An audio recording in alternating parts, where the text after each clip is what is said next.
So I want to spend the next couple of minutes before we bring it to an end about, since you are the expert at it, finding the right platform. So give us some tips on how to go about small ones and big ones. I know you mentioned about not just reporting part, but as far as what are some things? Because another thing that businesses struggle with is because there are small business platforms and also enterprise, but at the same time you could also overspend money, right? So tell us some things that tips that people can say, okay, this is my guiding principle when I'm looking for a platform. So I think one of the first things is, where are you at in your life cycle? Are you a brand new seller just starting out? And those needs are very different than if you're that $2 million seller than if you're, more mature. So like, where is your life cycle? I'm just starting out. I've never been on Amazon before. I need a platform that's very basic. That should be very inexpensive, because it's, usually it's relative to your size. And I need a lot of education, community, and, very basic tools. So like, that's like bare bones. I just need that. Okay, I'm a $2 million seller. I have a little bit of experience. I have some ad spending on Amazon. Great. I need a bid management platform that can automate more of my advertising spend. So if you're not spending anything, you don't need a bid management platform. You can just use Amazon. So like, these are some of the kind of decisioning.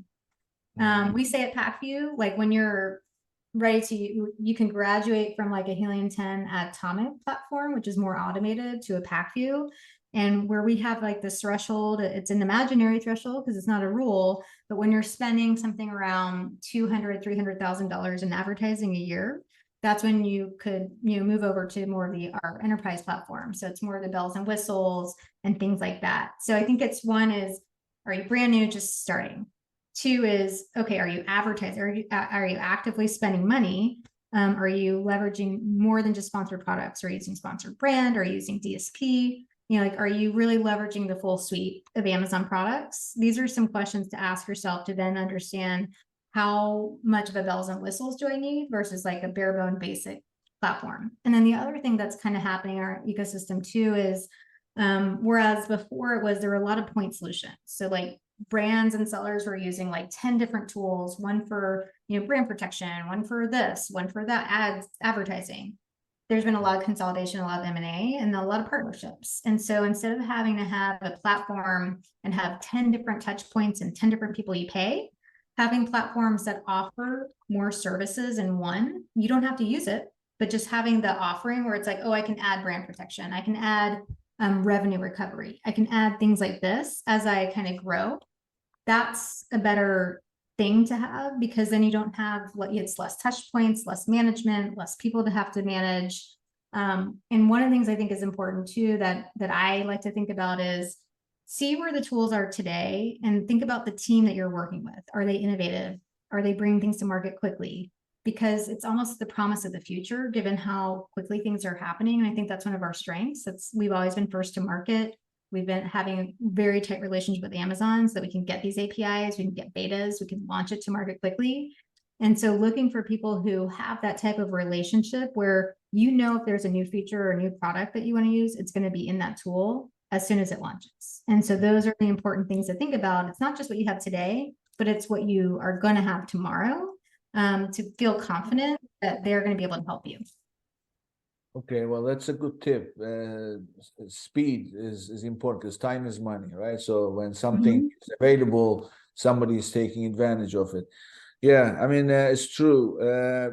Integration is another one, right? So you mentioned having several different components of it, even if you're not using, is a good thing because you don't have too many touch points.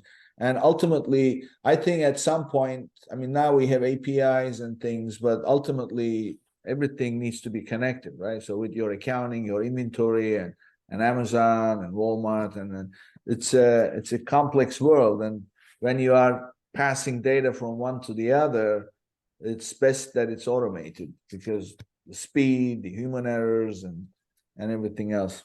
Well, Great conversation, Melissa. This is I always love talking to Amazon people because you guys first of all speak a different language with all the terminology and everything. But it's very easy to isolate the problem. Like I ask you a few things, and then I'm seeing immediately your wheels are turning. Okay, that the problem is over here. So it's always good.